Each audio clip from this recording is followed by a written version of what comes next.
My breath hitched the moment I heard the sirens, an ominous, wailing score that shattered the morning calm. It was 6:47 a.m., and the world outside our bedroom window was still dripping with dawn's hush. I should have been sleeping, cocooned in the comforting warmth of our suburban home in Charleston, South Carolina, but there was a restless pressure behind my eyelids that wouldn't let me. I bolted upright in bed, my heart hammering. The sirens grew louder. Fire trucks, perhaps an ambulance. I scrambled for my phone, my fingers trembling over the screen until I saw it. A message from my sister-in-law, Marissa.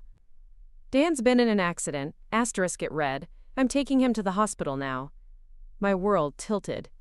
Dan, my husband, my partner of 8 years, the man whose laughter still made my knees go weak. I threw back the covers and rushed toward the window, peeking through the blinds.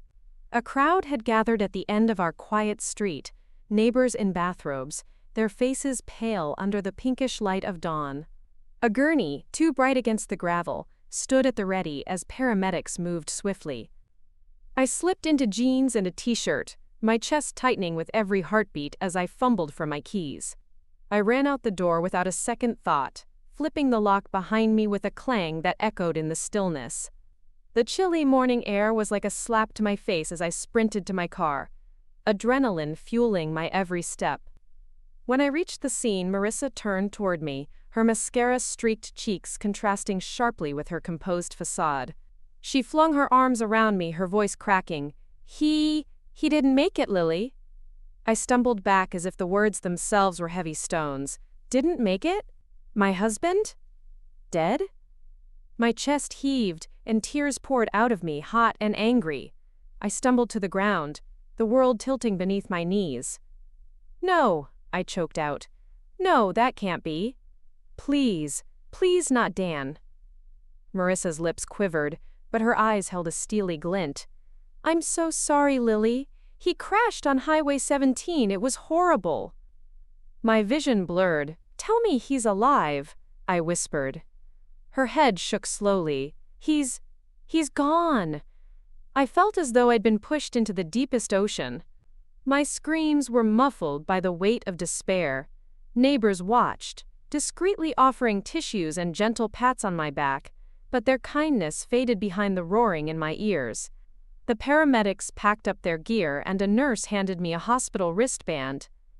"Please wear this," she said gently. "It's for family notification." At the hospital, I drifted through corridors in a daze, past flickering fluorescent lights and the antiseptic smell that always made me think of loss. A doctor in crisp scrubs met me outside the emergency entrance. "Mrs. Carter? I'm Dr. Reynolds. I'm so sorry for your loss. If you'd like, you can see him now." I nodded dumbly, and he led me to a small room. The door clicked shut behind us, and the hush inside was suffocating. There he lay, Dan, his strong frame now still.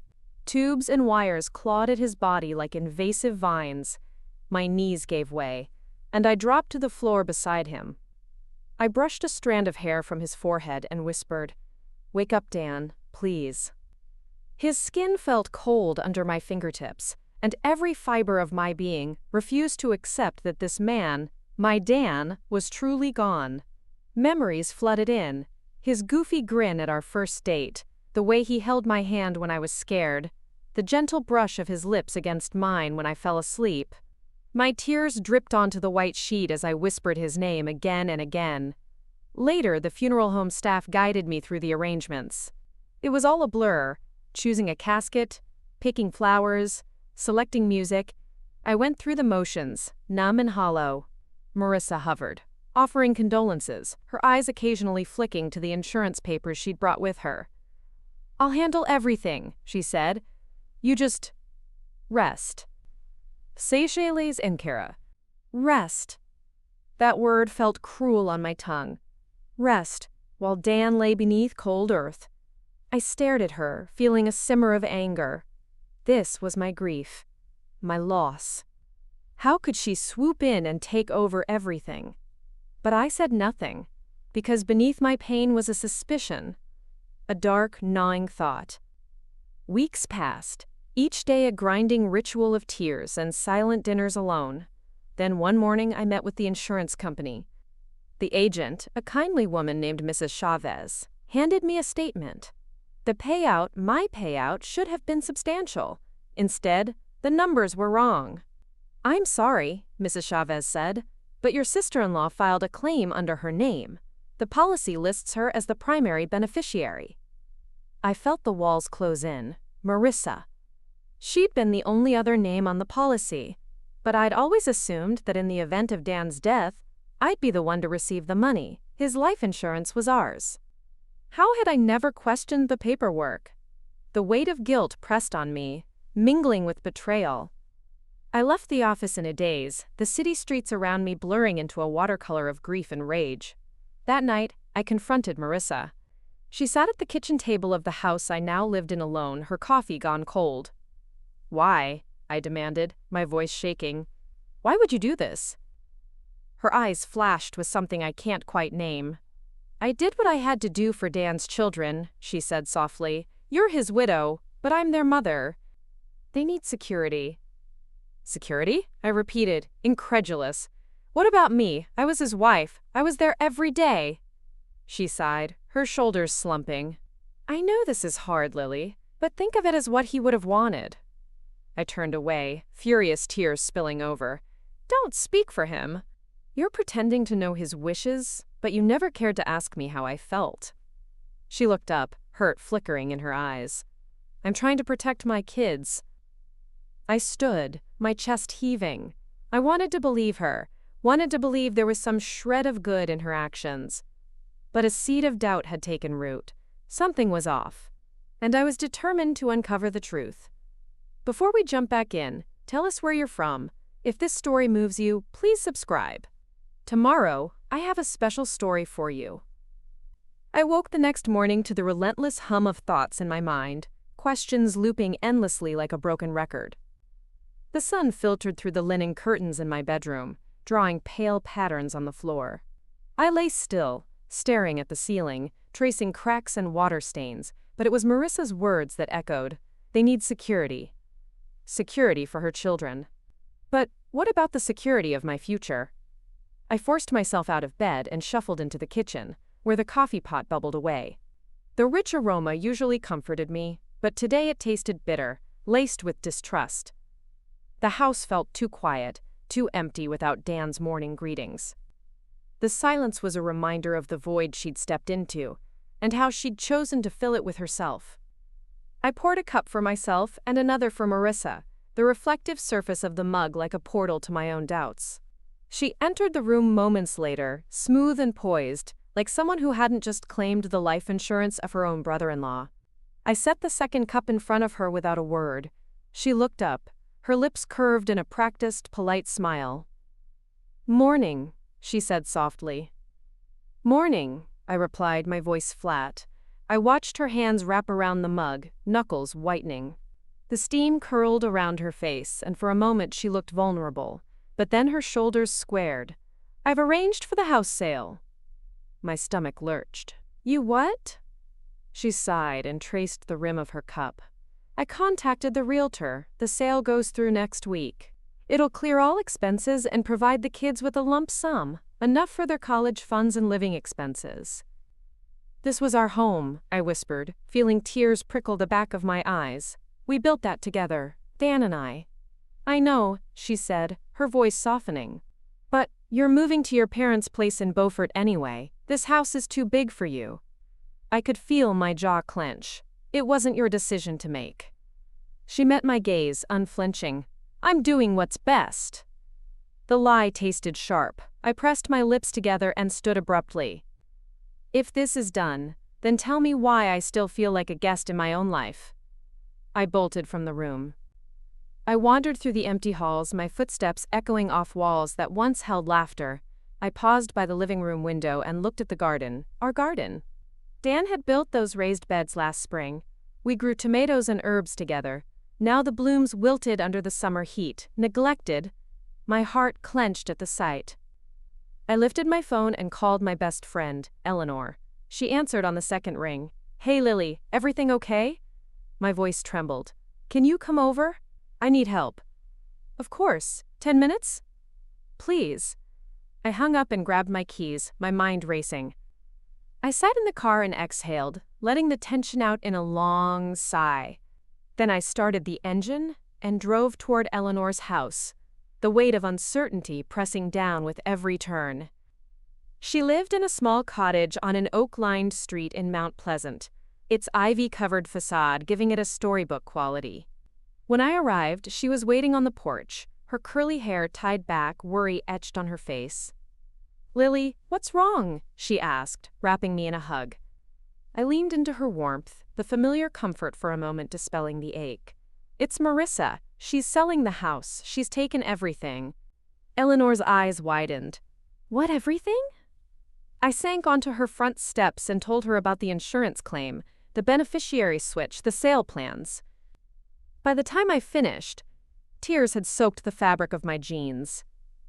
"I feel like I've lost Dan all over again," I choked. Eleanor pulled me into the house and led me to her living room. We sat on her worn sofa and she handed me a tissue. "You need to fight this," she said firmly. "Marissa can't just take what's yours." I wiped my cheeks. I don't know where to start. She leaned forward, her eyes blazing with resolve. "We start with the insurance policy. We call a lawyer. This isn't your fault, Lily. You deserve what Dan intended for you." A spark of determination ignited in my chest. "You're right. I'll call one tomorrow. Right away." "And me? I'll be with you every step of the way."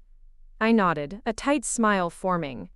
That night, I filled out a list of potential attorneys specializing in estate disputes. By sunrise, I had 3 names.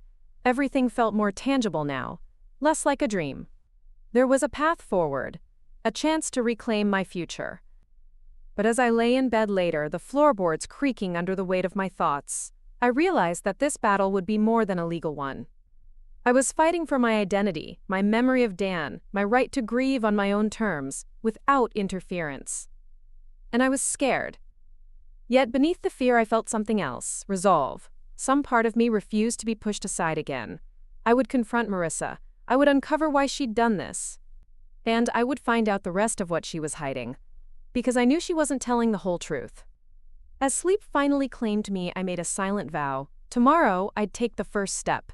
And I wouldn't look back. Dawn found me in Eleanor's kitchen, sipping a lukewarm mug of coffee and scrolling through lawyer bios.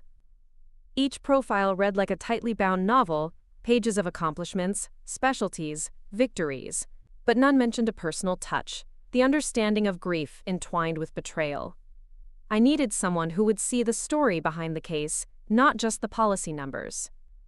Eleanor slid into the chair opposite me, her expression determined. "Did you decide?" I glanced down at the list. I narrowed it to 2, Caldwell and Brooks and Marshall and Finch. Eleanor nodded. "Which one feels right?" I bit my lip, torn between the heft of Caldwell and Brooks' reputation and the personalized approach promised by Marshall and Finch. "Let's call Marshall and Finch first. Then we can compare." She reached out and squeezed my hand. "Okay." I dialed the number from my phone. The receptionist answered with a clipped professionalism. "Marshall and Finch. How may I help you?" "Hello, I'd like to schedule a consultation with Mr. Finch regarding a life insurance dispute." My voice shook, but I cleared my throat and continued. "My name is Lily Carter." "Certainly, Ms. Carter. Mr. Finch is available tomorrow at 2 p.m. We'll ask you to bring any relevant documents." I exhaled. "Thank you."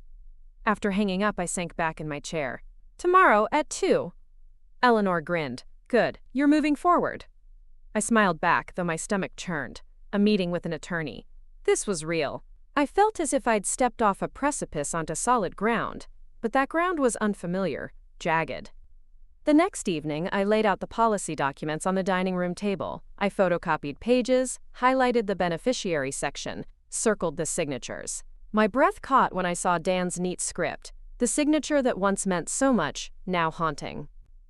Marissa arrived just after noon, dressed in a crisp white blouse and tailored trousers.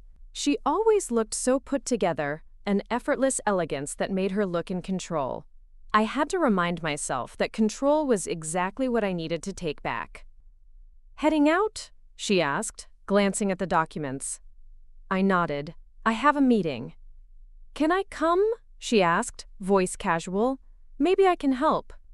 I stared at her, torn between needing her support and knowing that any help from her was tainted by betrayal. I think I should go alone, I said softly. She shrugged. As you wish. I left for the office of Marshall and Finch, the building's glass facade reflecting the city skyline. Inside, the marble floors and hush of well-dressed professionals made me feel small. The receptionist led me to a leather-seated waiting area. My palms sweated as I waited. A tall man in a dark suit approached. Lily Carter? I'm Malcolm Finch, please come with me. His voice was calm, measured. He led me through a polished corridor into a wood-paneled office. Sunlight streamed through the windows, illuminating degrees and commendations on the walls. Please sit, he gestured to a seat across from his desk. Thank you for coming. Tell me what happened. I exhaled slowly and began. I told him about the accident, the funeral, the shock of discovering the beneficiary change. I watched his face, looking for judgment, but found only attentive kindness. When I finished, he leaned forward. Miss Carter, this is complex, but you have a strong case. The change in beneficiary would have required Dan's signature, likely notarized. We can subpoena the policy documents and investigate whether proper procedures were followed. If Marissa committed fraud, we can pursue civil action to recover the proceeds. Hope stirred in me. What about the house sale? I asked. He nodded. That's a separate matter, but we can file an injunction to pause the sale until the insurance issue is resolved. I pressed my hands together. That's good. I can't lose the house too.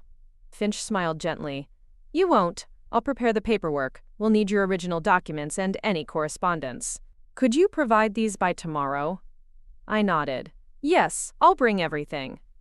He stood and extended his hand. We'll fight this, Miss Carter. You have rights. His confidence bolstered mine. I left the office feeling lighter, as if I carried a shield. The ride home was peaceful. I watched the city pass by, the chaos receding. Back at the house, Marissa was packing boxes in the living room. She glanced up when I entered, her expression neutral. How did it go? I met her gaze evenly. I have legal representation now. The sale is on hold. Her eyes flickered, but she leaned back on a chair. If it makes you feel better. It does. I paused. And I'll review the documents tonight and send them to Mr. Finch tomorrow. She nodded slowly. Okay. But as I climbed the stairs to our bedroom, I heard the soft click of her laptop opening below. My heart thudded. She was still plotting, still hiding something. Something I had yet to discover. I laid the files on the bed and stared at Dan's signature. Tomorrow would bring more revelations, more battles. But I felt ready, furious, determined, alive. The night settled around me as I drifted to sleep, my mind alight with anticipation. The fight for my future had begun. Sunlight filtered through the shutters, casting stripes across my face as I woke with a start. I reached for the stack of policy documents beside the bed, my fingers brushing the thick paper. Today was the day I would deliver the evidence to Finch. My heartbeat thundered in anticipation as I rose and dressed in a crisp blouse and tailored slacks, clothes that made me feel professional, in control. Downstairs, the house was quiet. The boxes Marissa had begun packing yesterday sat neglected in the living room. I poured myself coffee and reviewed the documents: life insurance policy, beneficiary forms, correspondence with the insurance company. Each page felt like a stepping stone toward justice. At 10:30 a.m., I drove to Marshall and Finch's office. The receptionist greeted me by name and led me back to Finch's office, where he awaited me with a stack of files. Thank you for bringing these, Miss Carter, he said, sorting through the papers. It's clear that the beneficiary change was filed last month, shortly after the funeral, and signed by Dan on the same day. We'll need to verify the signature and the notary's records. I leaned forward. What's our next step? He tapped a pen against the desk. I'll file the injunction against the sale of the house this afternoon, and we'll serve Marissa with a notice. Then, we'll begin an independent handwriting analysis and check the notary logs. I exhaled, relief flooding through me. Thank you. Stepping out of the office, I felt a surge of confidence. On the drive home, I allowed myself to believe in the possibility of victory. The sky was a clear, bright blue, as though cheering me on. Back at the house, I found Marissa in her home office, speaking in hushed tones on her phone. The glass door was ajar, and I could make out her words. No, I don't want any delays. Keep moving forward. The sale is too important to push back. My pulse quickened. She was defying the legal move I'd initiated. I stood in the doorway. Marissa, we have an injunction. You need to halt the sale. She turned, her expression cool. I have a call scheduled with the realtor this afternoon. The injunction overrides everything. You can't proceed. She closed the door, her back to me. You think you can stop me? I squared my shoulders. I'm not going anywhere. This is my home, and I intend to stay. She turned to face me, her eyes hard. Do what you must, but don't say I didn't warn you. I walked away, anger and fear colliding. She was fighting back. I had to brace myself for a counterattack. That evening, I found Eleanor at my door. She held a bag of takeout and a sympathetic smile. We ate dinner in the living room, the glow of the lamps soft against the walls. How did it go? She asked. Finch will file the injunction today, but Marissa's already trying to push forward with the sale. She's defiant. Eleanor frowned. She's desperate. I nodded. Or hiding something. She studied me.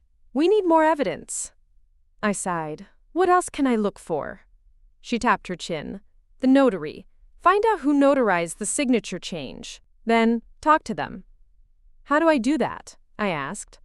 Eleanor stood and began pacing. We find the notary's name on the document. That information is public record. Then call their office, claim you need verification of the date and procedure. She stopped and looked at me. Be careful, though. If Marissa is interfering, she could have bribed someone. A chill ran down my spine. Bribed them. It happens more than you think, Eleanor said quietly. But I still think we can uncover the truth.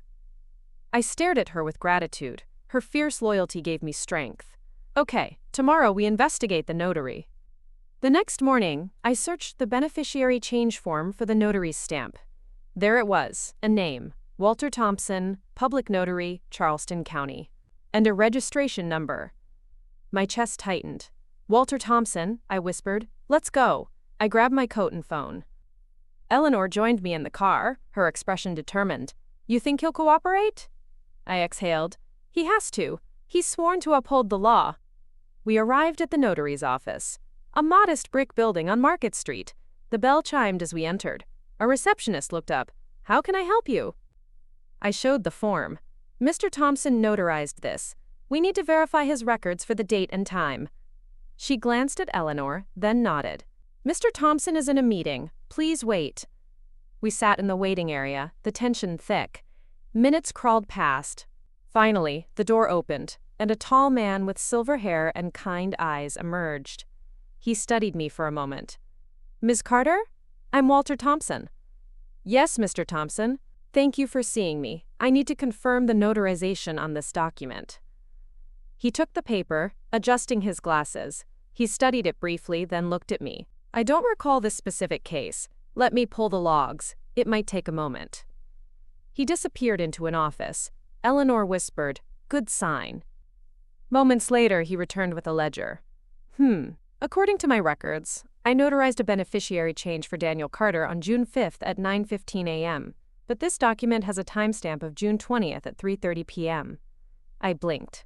That doesn't match? He frowned. No, my notary seal looks identical, but I wasn't in the office on June 20th. I was at a conference. My heart pounded. So this is forged? His shoulders slumped.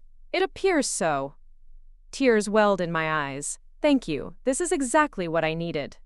He nodded solemnly. I'm sorry you've been through this. Let me give you a copy of my log entry and a signed affidavit. I took the papers with trembling hands. Thank you, Mr. Thompson. You've helped me more than you know. Driving home, I stared at the affidavit. Eleanor reached over and squeezed my hand. We have proof. I nodded, feeling a flicker of triumph. Yes, we do. And now we know how far Marissa was willing to go. When we returned to the house, I found Marissa packing furiously. Boxes were strewn everywhere. She looked up at me, startled. Where have you been? I held up the affidavit. I have proof. You forged the notary seal. Her face paled, then turned to anger. You're lying. I took a step forward.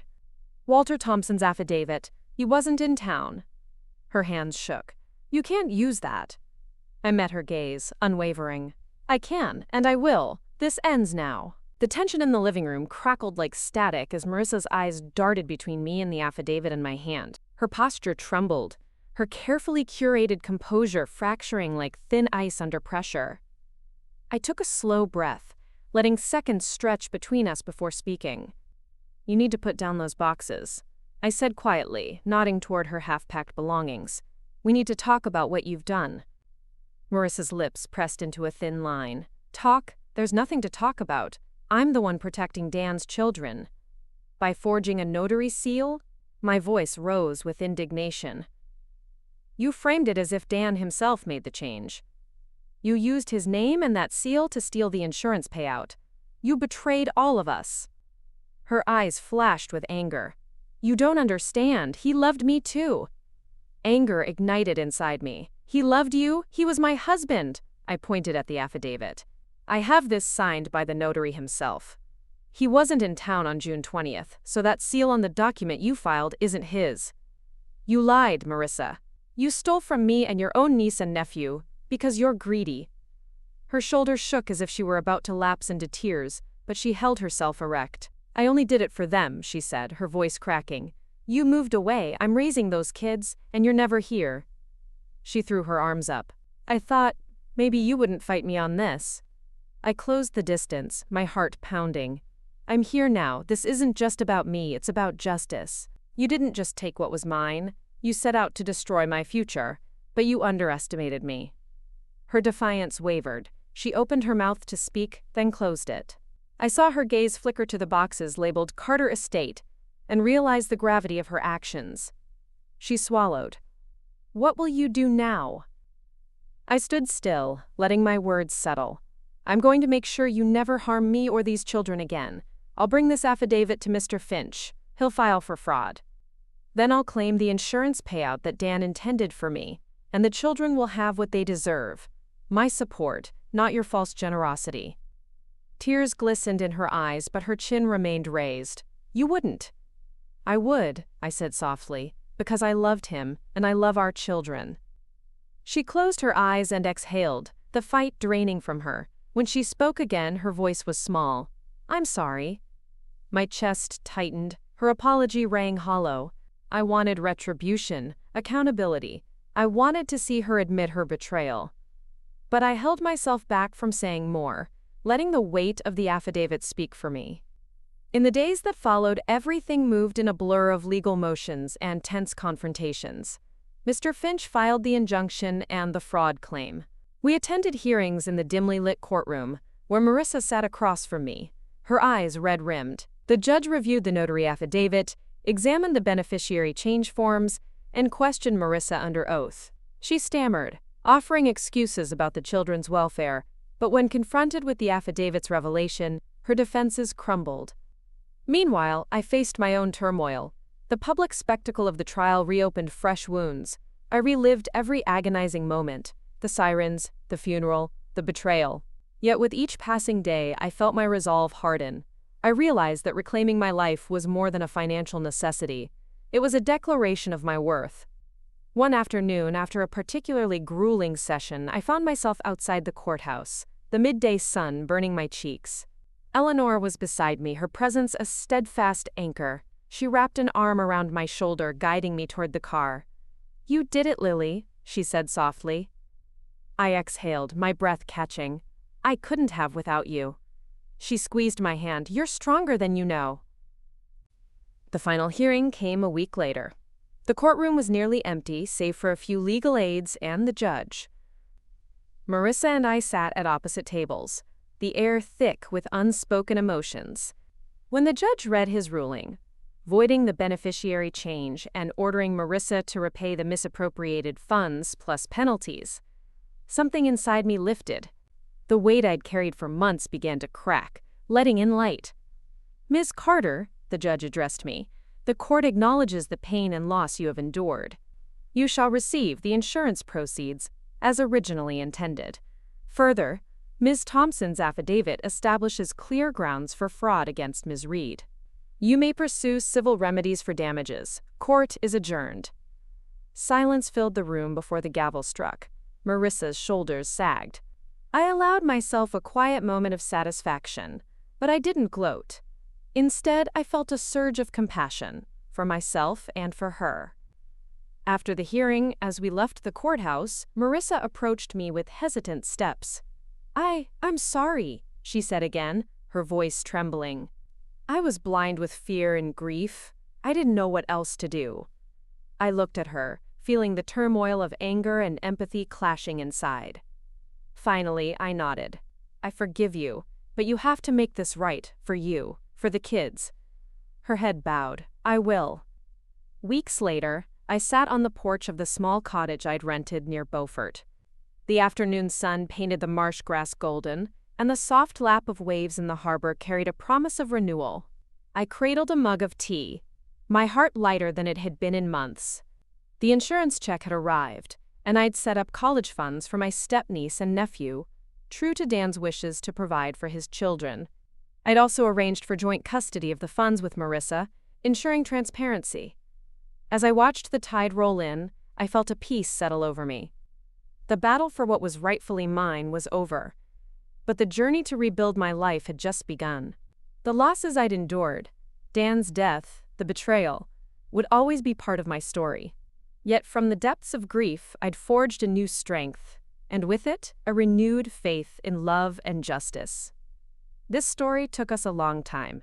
If you like it, subscribe. Now, back to the story. Humid summer days gave way to crisp, autumn mornings. I designed a scholarship in Dan's name at the local community college, ensuring that every fall, a deserving student would receive support and hope, exactly what Dan always believed education could bring. I organized memorial events, small gatherings by the sea, where friends and family would share stories and laughter in his memory.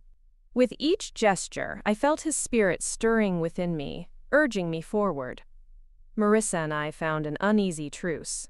She visited me at the cottage one Sunday afternoon, a box of Dan's favorite cookies in hand. We talked, really talked, for the first time since the trial. She apologized, not just for the insurance, but for underestimating me and for her own insecurities. I listened, offering empathy where I could, setting boundaries with clarity. Months later, as winter settled in, I discovered a final surprise. Among Dan's effects, hidden in his desk drawer, was a handwritten letter dated weeks before the accident. In it, he expressed his love for me and his belief that I deserved full security in his absence. He had written arrangements to adjust the beneficiary designation back to me, intending to visit the notary the next week. He never had the chance.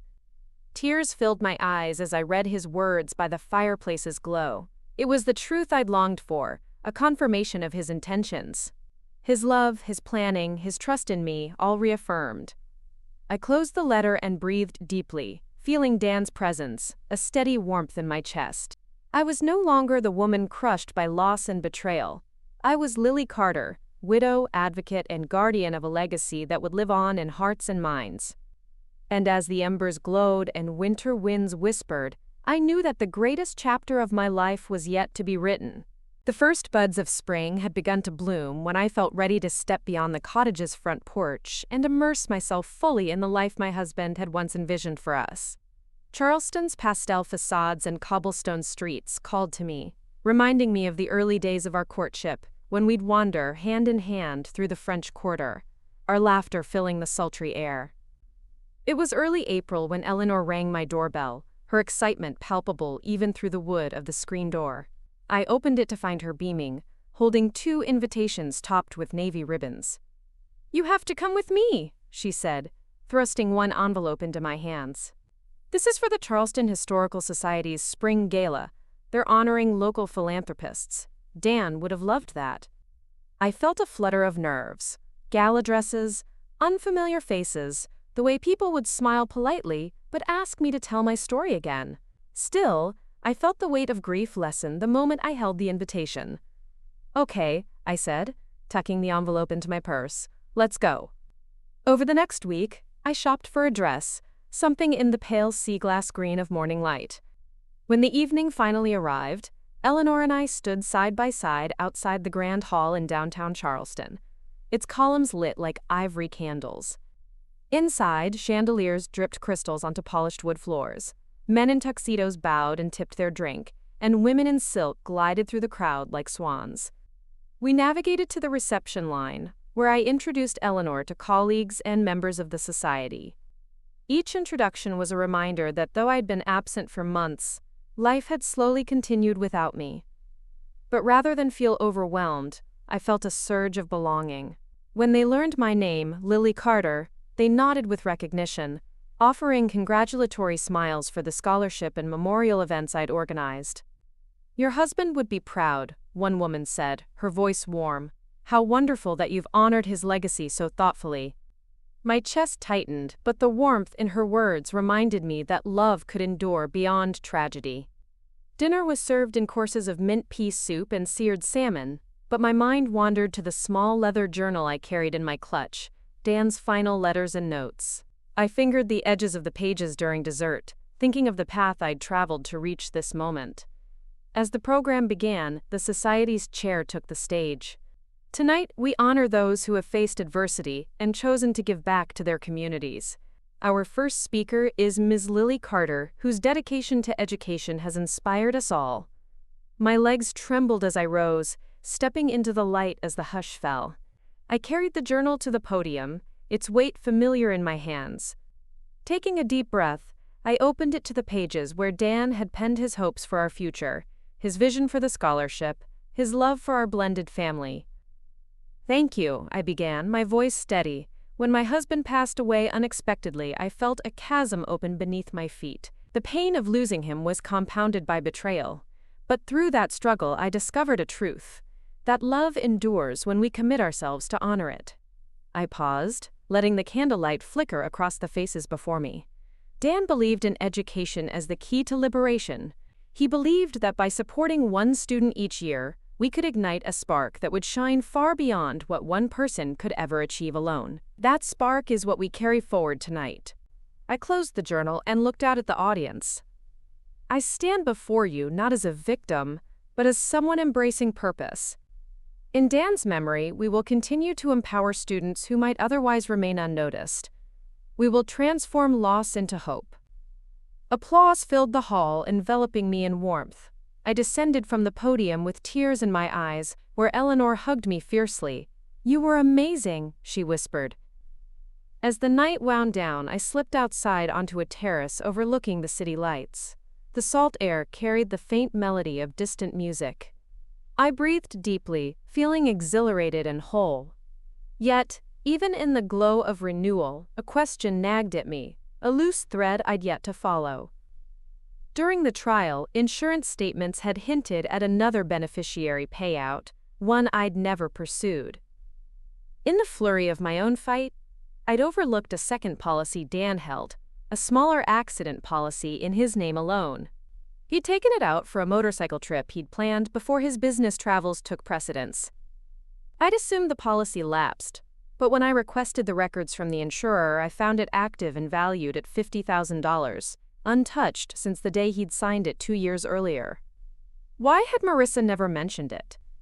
She claimed all policies, but no one had contested my right to the larger life insurance, yet the secondary policy had fallen through the cracks.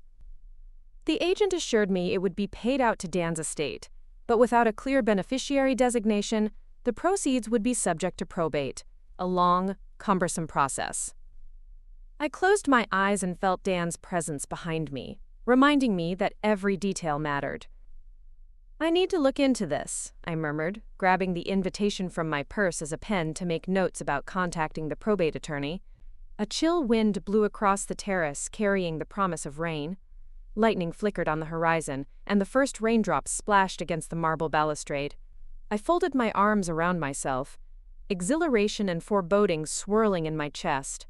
There was one more battle to fight, one that could secure my future and ensure nothing fell apart again, but I couldn't do it alone. As the storm clouds gathered overhead, my phone buzzed in my purse. I fished it out, heart skipping a beat when I saw the caller ID an unfamiliar number. I answered, my voice cautious. "Hello?" A low, gravelly voice came through. "Ms. Carter? I have information about your husband's accident." Information that didn't come out in court. Meet me tomorrow at the old pier off King Street. If you want the truth, come alone. I stared at the screen as the call ended, the wind pressing against me like a summons. My pulse hammered with equal parts fear and determination. The truth I'd uncovered so far had shattered one deception. What if there were others? I slipped the phone into my clutch and turned back toward the gala lights, the pounding rain beginning to drum on the stone beneath my feet. Whatever awaited me at the pier, I knew one thing for certain. I would go and I would uncover every secret Dan left behind, even those that might upend everything I'd fought to rebuild. The rain had become a curtain of silver threads, blurring the lights of Charleston as I stepped onto the weathered boards of the old pier. Each step echoed hollowly, the wind whipping my hair and lodging raindrops against my cheeks like icy kisses. My heart pounded with anticipation and dread. Whoever had called me had said they knew more about Dan's accident, the accident that shattered my world, and I needed to hear what they had to say. I scanned the gloom, my eyes adjusting to the dim glow of a lone lamppost at the pier's end. The waves crashed against the supports with rhythmic insistence, and the smell of salt and oil hung thick in the air. I saw a figure there, tall, hunched against the wind, wearing a trench coat and a wide-brimmed hat. They turned slowly as I approached. "Ms. Carter," a gravelly voice said, echoing over the water. "Thank you for coming." The hat obscured their face. Rain dripped from the brim in silent rivulets. "Who are you?" I demanded, wrapping my arms around myself. "Someone who cared about your husband," the figure replied. "My name is Officer Raymond Cho. I was assigned to the accident investigation, but I was removed from the case before it concluded." My breath caught. "Removed? Why?" He motioned to a battered chair under the lamppost. I hesitated, then sat, the wood soaking my pants. "I uncovered discrepancies," he said, sounding windswept. "The official report said that Dan lost control of the car, veered off the road, and collided with a tree. But the skid marks, the debris, they didn't match that version. And no toxicology report, despite indications he might have been drugged." "Drugged?" I repeated, shock ripping through me. Cho nodded. "I found evidence of amphetamine compounds in the blood at the scene, but before I could file a secondary report, I was taken off the case. They said I was misreading the evidence." "Who told you that?" "High-level pressure from insurance adjusters and a lawyer representing a beneficiary." He eyed me. "Sound familiar?" A chill slithered down my spine. "Marissa! They removed me after she made her claim." Cho's eyes darkened. "Exactly." I stared out at the water, waves crashing. Dan had not lost control. He'd been deliberately sabotaged. My chest tightened with rage. "Why are you telling me this now?" "Guilt," he said simply. "I kept my mouth shut to keep my job, but I couldn't live with the idea that your husband died because someone wanted him out of the way." Tears blurred my vision as I thought of the months since the accident, the lonely nights, the growing suspicion. What do we do? Cho reached into his coat and pulled out an evidence bag. Inside was a small, bent metal shard. This was found near the brake lines. I tested it. It's part of a tampered sensor. Whoever did this wanted the brakes to fail. "But how can we prove it?" I whispered. He placed the bag in my hands. "You'll need an independent mechanic to verify this part. And we'll need to track who purchased similar sensors. There's a serial number here." I gripped the bag as if it were a lifeline. "Thank you." "Be careful," he warned. "The people who removed me from the case, they'll come after you if they think you're on to them." I stood, resolve solidifying. "I'm ready." He nodded, then slipped back into the shadow, melting from view. The rain continued to fall, its rhythm matching the beating of my heart. The next day, I reached out to the mechanic, Alan Price, who had once worked on Dan's car. He greeted me in his garage cavern, the scent of grease and rubber enveloping me as I explained the sensor shard. He examined it under a magnifying glass, furrowing his brows. "This is not a factory part," he murmured. "It's aftermarket, but extremely rare. The numbering suggests it's from a specialty line, used by professional racers or high-end tuners. Definitely not something you find at AutoZone." My pulse quickened. So, someone bought this just to sabotage Dan's car? He nodded. Ask your insurance company for records of purchases with that serial number. Armed with his assessment, I contacted the insurance investigator at Finch's office. Within days, the insurer provided purchase records. One sensor matching the serial number, bought from an automotive supplier in Atlanta under a corporate credit card belonging to Marissa's manufacturing firm.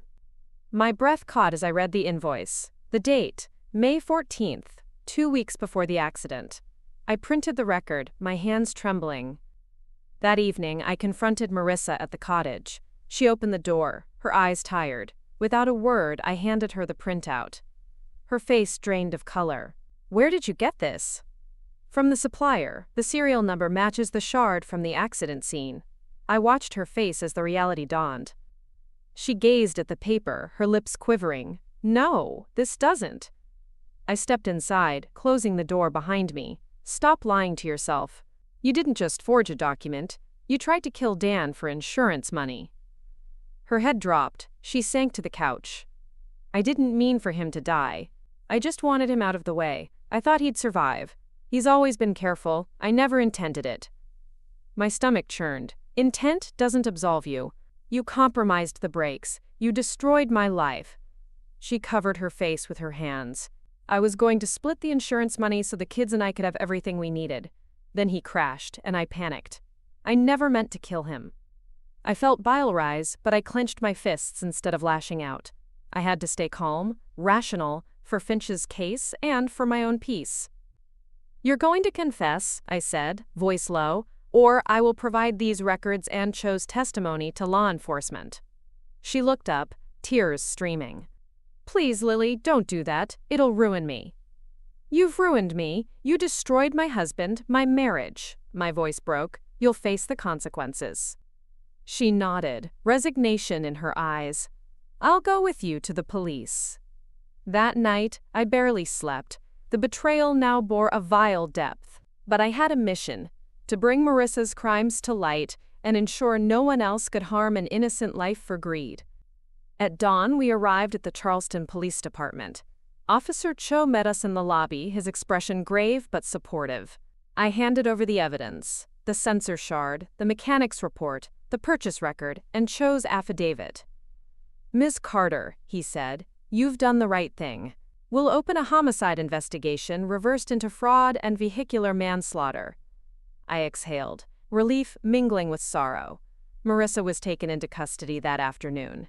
As I watched her escorted away, I felt a storm of emotions: shock, grief, and a profound sense of closure. That evening, I stood on the porch of my cottage, the air crisp and clear, the moon reflected on the water, serene. I whispered to Dan, "It's done." A sense of peace settled over me as I realized that justice had been served, not just for me, but for the truth of his life. But as I turned to go inside, my phone buzzed with a new message, an unknown number. There's one last file. Meet me at dawn. It's time to close this chapter. My heart tightened. The truth was not yet finished unfolding. Dawn arrived with a trembling hush, as though the world itself hesitated before revealing its final secrets.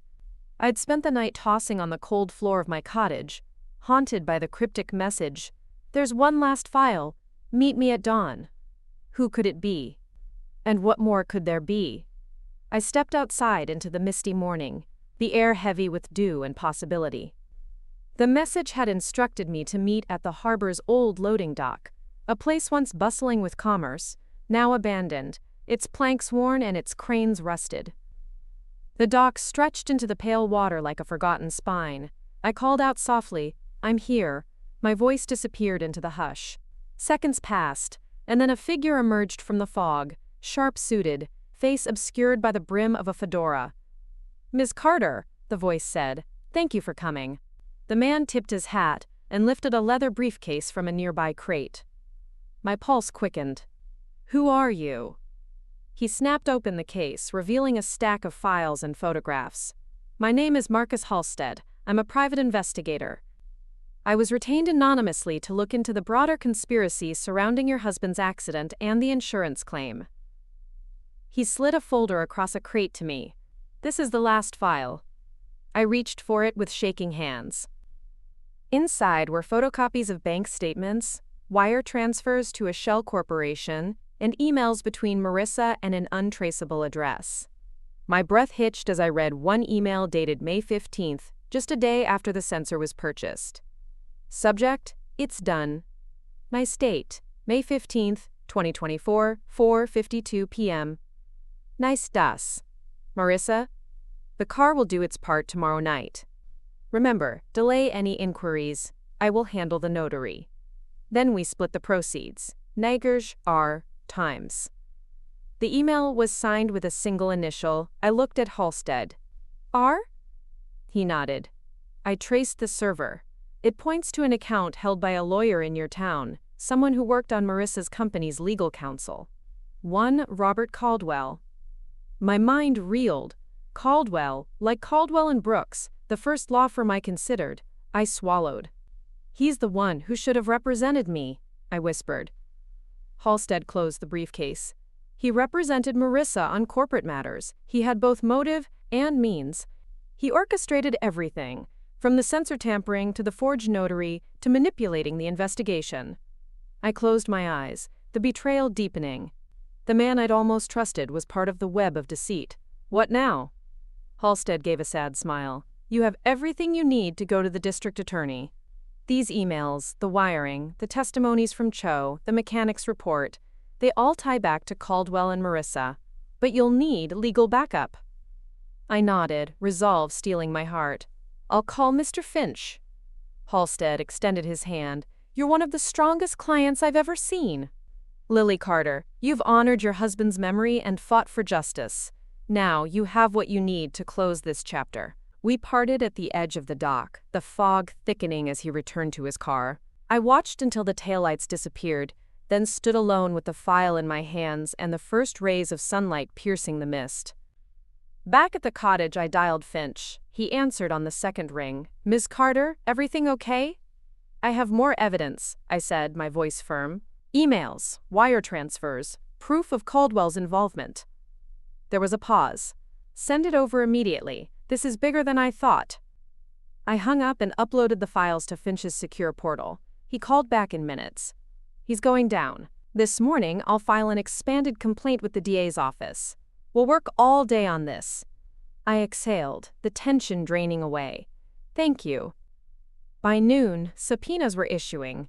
Caldwell's law office was served, along with bank records. The DA's office moved swiftly. They recognized the gravity of a conspiracy involving vehicular manslaughter. Marissa's charges expanded to include conspiracy to commit murder, forgery, and fraud. Caldwell faced disbarment and criminal charges.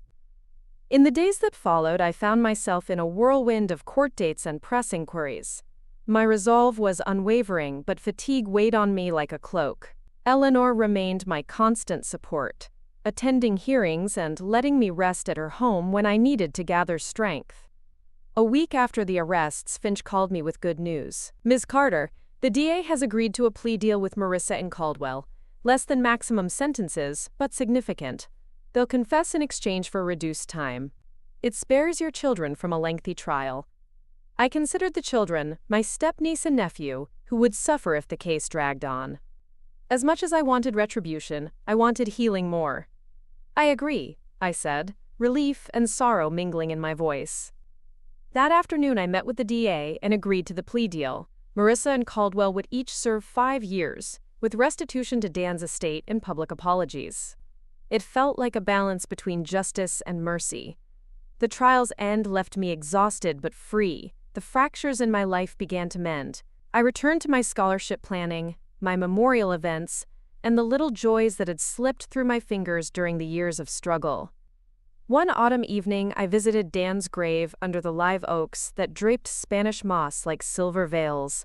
I knelt, brushing fallen leaves from the headstone. We did it, my love, I whispered. Truth prevailed. Your legacy lives on. A gentle breeze stirred the moss, and I closed my eyes, imagining his smile. That night, as I prepared for bed, I found an envelope slipped beneath the door. Inside was a single photograph, an image of Dan and me from years ago, laughing on the cobblestones of the French Quarter. On the back, a note. Live boldly, Lily. He's watching. I held the photo close, warmth flooding my heart.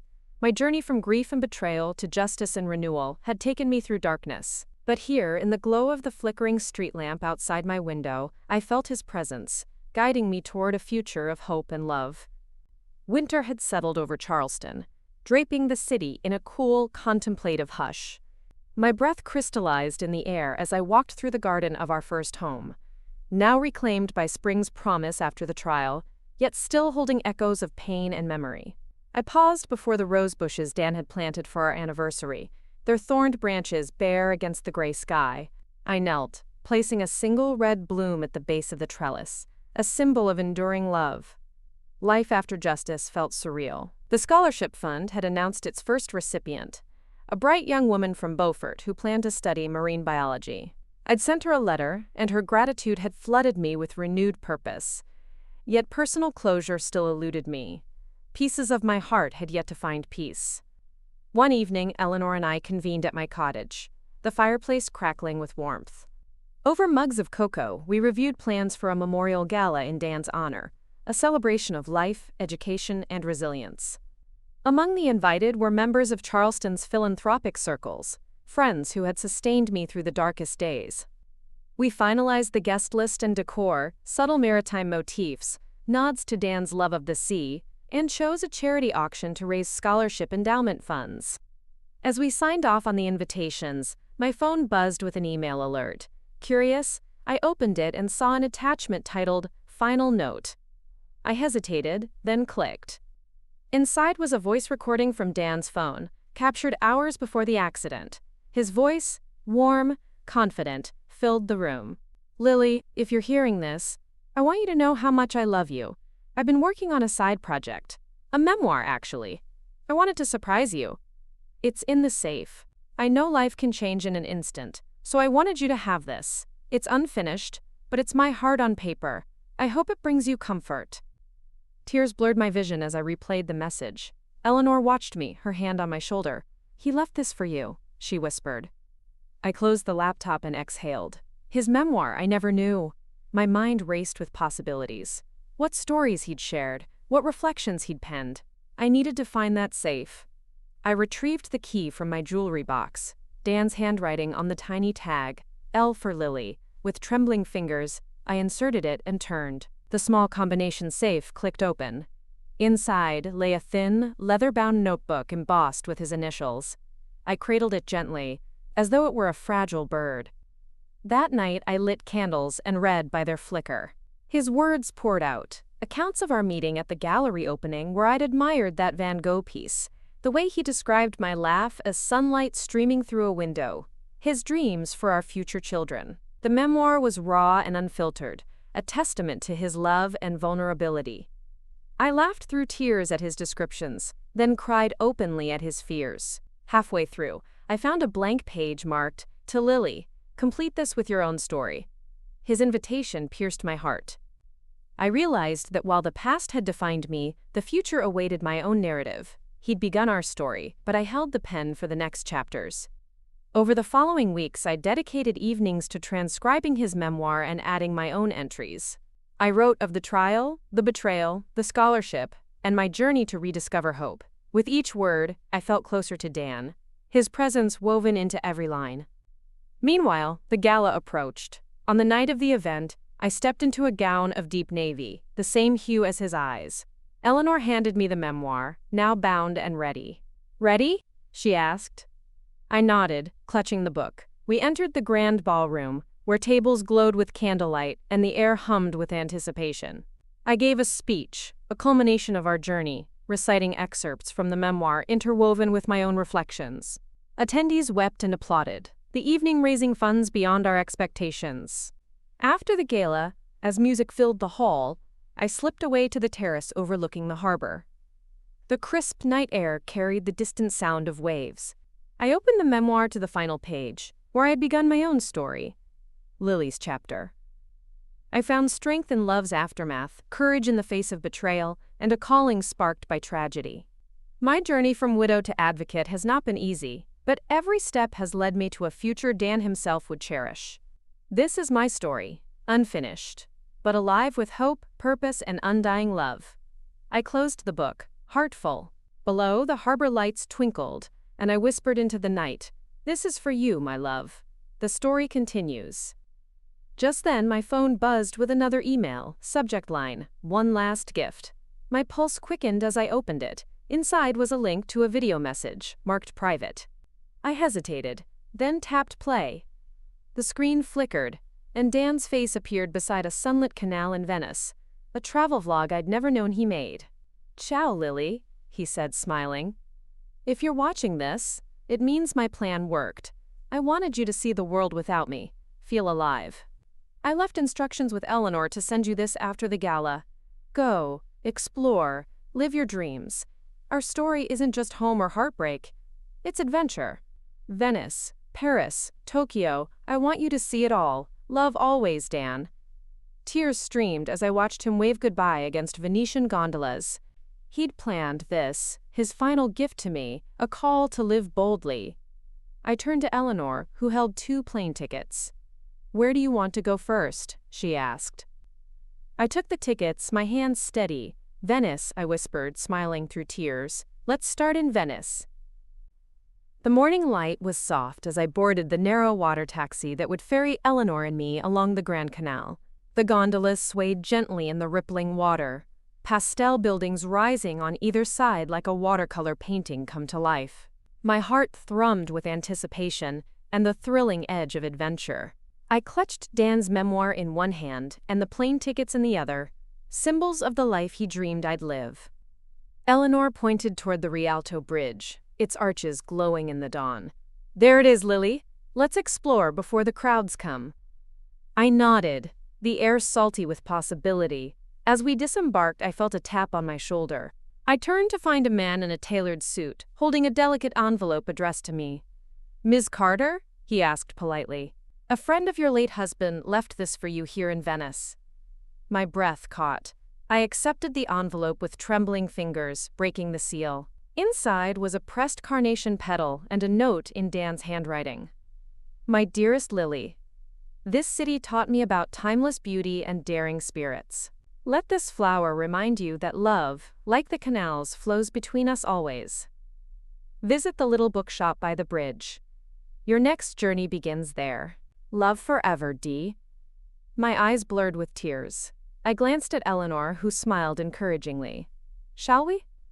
We meandered through narrow alleyways until the pastel awnings of Libreria Acqua Alta appeared. Inside, the scent of old paper and cedar filled the air. I undid the ribbon around the petal and placed it in the pages of Dan's memoir, then set out to find the next clue. A slender note, tucked into a dusty volume of Venetian poetry, read, "Seek the Café Florian at dusk. There history and hearts align." I closed the book, anticipation fluttering in my chest. Dan's love had guided me across continents, from grief to discovery. And his final gift, the grand tour of our life together, had only just begun.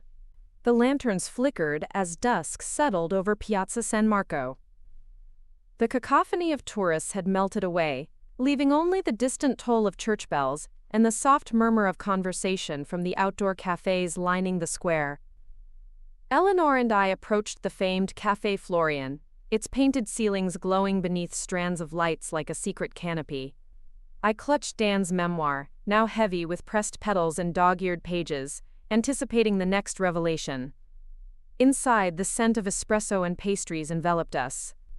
We found a small table near the far corner, beneath an oil painting of 18th-century revelers.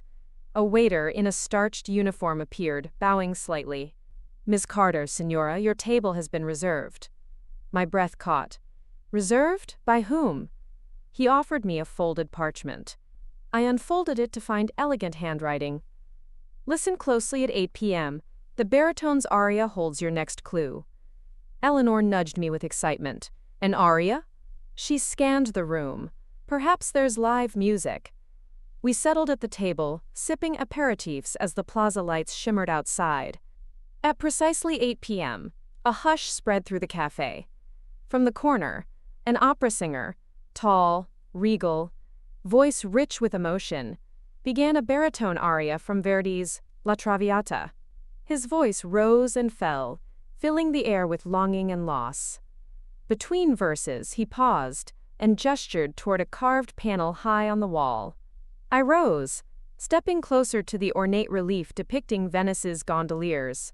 There, etched in the dark wood, were words barely visible. Beneath the bridge where lovers meet, the past and future converge. I glanced at Eleanor, eyes alight. The Rialto Arch, beneath it. Quickly, we exited the cafe and crossed the square into the narrow alleys, following the murmur of water. The Rialto Bridge loomed overhead, tourists still milling, but beneath its arches, shadows gathered around the canal's edge.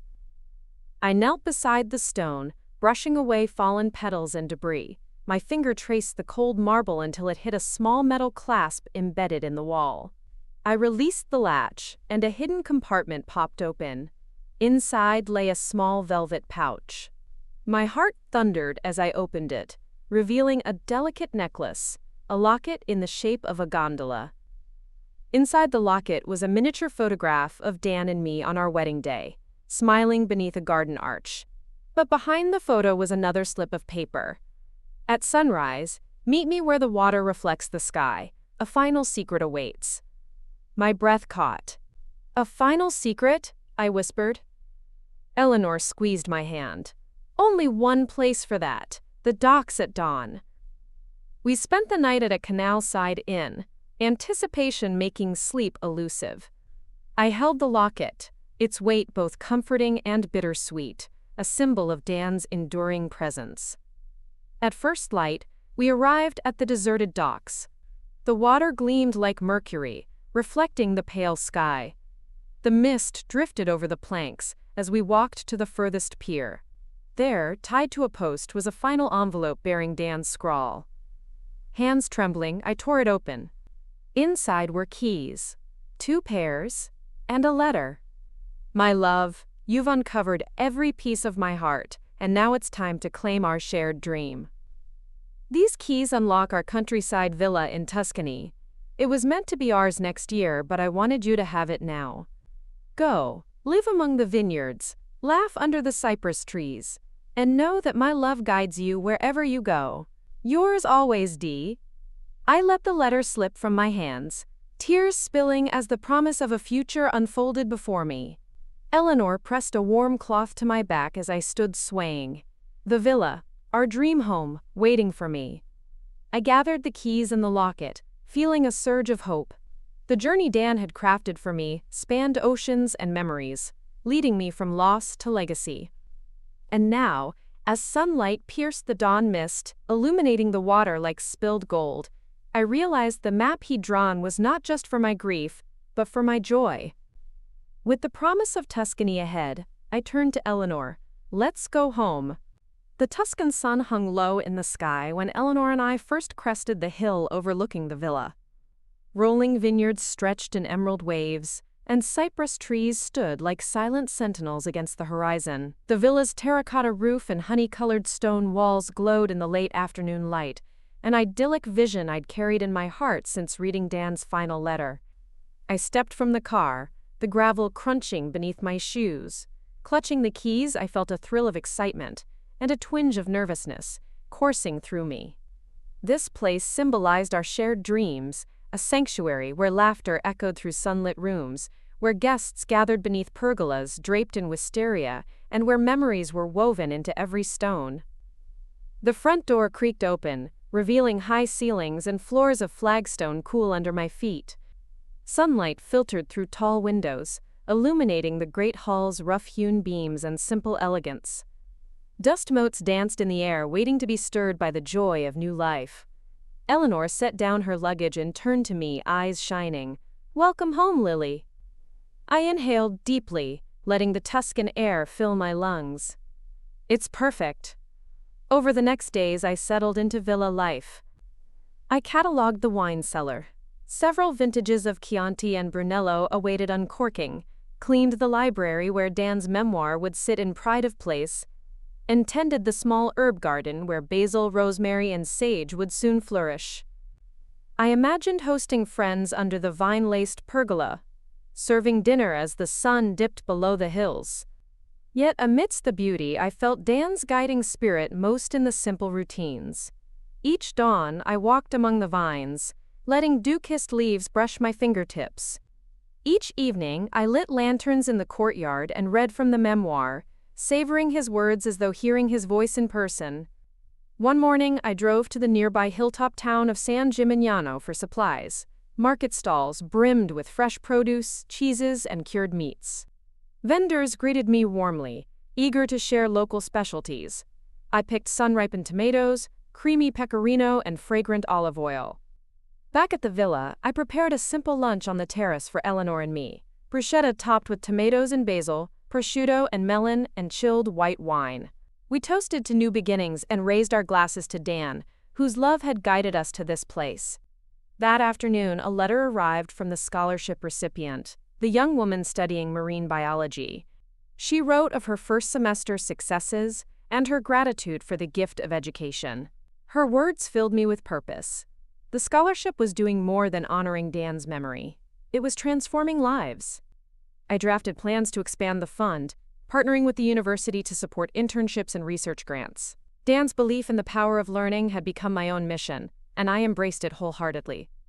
As spring turned to summer, the villa became a gathering place. Family, Eleanor, my parents, and even Marissa, visited to witness the fruits of our journey. There were tears and laughter, moments of vulnerability and healing. Marissa had begun rebuilding her life, channeling remorse into volunteer work, teaching children about the value of honesty and responsibility. She and I found a delicate peace, a testament to the possibility of forgiveness. One evening, under the stars, we hosted a dinner for the scholarship board, a group of educators and donors who had supported the fund. Lanterns lit the courtyard, and long tables were dressed with linens and wildflowers. Guests spoke of Dan's legacy and the light Lily Carter had brought to his memory. As the sky darkened, we released floating lanterns into the night, each carrying a wish for the future.